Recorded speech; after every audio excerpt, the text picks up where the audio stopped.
Hello everyone. இன்னைக்கு நாம English லிட்ரேச்சரில் English Bible எப்படி எவால்வ் ஆச்சுன்னு பார்ப்போம். இந்த டாப்பிக்கை யூஜிடிஆர்பி இங்கிலீஷ் படிக்கிறவங்களுக்கு ரொம்ப யூஸ்ஃபுல்லாக இருக்கும். ஏன்னா ஹட்சனோட ஹிஸ்ட்ரி ஆஃப் இங்கிலீஷ் லிட்ரேச்சர் புக்கில் இந்த இன்ஃபர்மேஷனை அங்கங்கே கொடுத்துருப்பாங்க. ஆனால் நம்ம அதை ஆர்டராக படிக்கும் போது ரொம்ப ஈஸியாக அண்டர்ஸ்டாண்ட் பண்ண முடியும். விக்லிஃப் இவர் தான் 14th செஞ்சுரியில் ஃபஸ்ட்டு பைபிளை இங்கிலீஷ்க்கு லாட்டின்லேருந்து ஃபுல்லாக டிரான்ஸ்லேட் பண்ணவர். ஒரிஜினலாக பைபிள் ஹீப்ரூ இல்லைன்னா க்ரீக் லாங்குவேஜில் தான் இருக்கும்.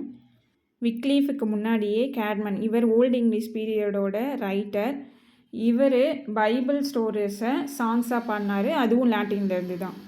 அடுத்து கிங் ஆல்ஃப்ரட் த கிரேட், இவர் லாட்டின் பைபிள்லேருந்து சம் சாங்ஸை இங்கிலீஷ்க்கு டிரான்ஸ்லேட் பண்ணாங்க. அது மட்டும் இல்லை, இவர் பைபிளில் இருந்த சம் வேர்ட்ஸை ஓல்டு இங்கிலீஷில் எக்ஸ்பிளைன் பண்ணார். கேட்மேனாக இருக்கட்டும், கிங் ஆல்ஃப்ரட் த கிரேட்டாக இருக்கட்டும், ஸோ இவங்க டிரான்ஸ்லேட் பண்ணதெல்லாம் எல்லாமே ஹேண்ட் ரிட்டனில் தான் இருந்துச்சு, ரொம்ப லிமிட்டடாக இருந்துச்சு, ஃபுல்லாலாம் பண்ணலை. ஸோ ஆர்டினரி பீப்புளுக்கு பைபிள் முழுசாக போய் சேரலை. இந்த சுச்சுவேஷனில் தான் 14th செஞ்சுரியில் John Wycliffe first full English பைபிளையும் டிரான்ஸ்லேட் பண்ணி மிகப்பெரிய சேஞ்சஸ் கொண்டு வந்தார்.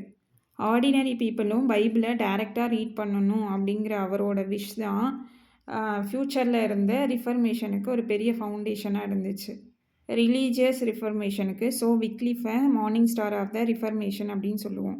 பட் இது வரைக்குமே டிரான்ஸ்லேட் பண்ணவங்க பைபிளோட ஒரிஜினல் லாங்குவேஜ்லேருந்து டிரான்ஸ்லேட் பண்ணல, லாட்டின்லேருந்து தான் டிரான்ஸ்லேட் பண்ணியிருக்காங்க. பட் 16th செஞ்சுரியில் வில்லியம் டிண்டேல் டைரெக்டாக க்ரீக்லேருந்தும் ஹீப்ரூ லாங்குவேஜஸ்லேருந்தும் நியூ டெஸ்டமெண்ட் தென் ஓல்டு டெஸ்டமெண்ட்டோட சம் பார்ட்ஸை இங்கிலீஷ்க்கு டிரான்ஸ்லேட் பண்ணார்.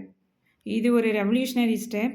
அது மட்டும் இல்லை, பிரிண்டிங் ப்ரெஸ் வந்ததுனால டிண்டேலோட பைபிளை நிறைய பிரிண்ட் பண்ண முடிஞ்சுது. இதனால் காமன் பீப்புளுக்கும் பைபிள் கிடச்சிது. இது வரைக்கும் பீப்புள் லாட்டின்லேருந்து வந்த டிரான்ஸ்லேஷனை தான் படிச்சுட்டு இருந்தாங்க. இப்போ ஒரிஜினல் லாங்குவேஜ்லேருந்து வந்த டிரான்ஸ்லேஷனை படிக்க முடிஞ்சுது. Tyndale old testament and new டெஸ்டமெண்ட்டோட சம் பார்ட்ஸை தான் டிரான்ஸ்லேட் பண்ணார்.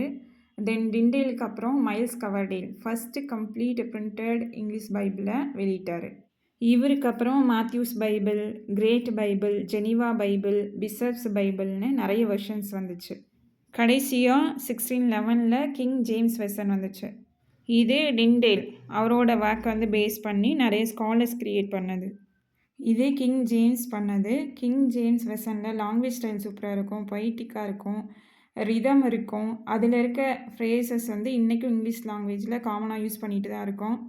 அதனால் இது இங்கிலீஷ் லிட்ரேச்சரில் ஒரு லேண்ட்மார்க். ஸோ நிறைய செஞ்சுரிஸ் கடந்த இந்த பைபிள் டிரான்ஸ்லேஷன் ஜேர்னி தான் இன்றைக்கி நம்ம படிக்கிற இங்கிலீஷ் பைபிளுக்கு ஒரு வே கொடுத்துருக்கு. பைபிளை பற்றின இந்த இன்ஃபர்மேஷன் எல்லாருக்கும் யூஸ்ஃபுல்லாக இருக்கும்னு நான் நம்புகிறேன். தேங்க்ஸ் ஃபார் வாட்சிங்.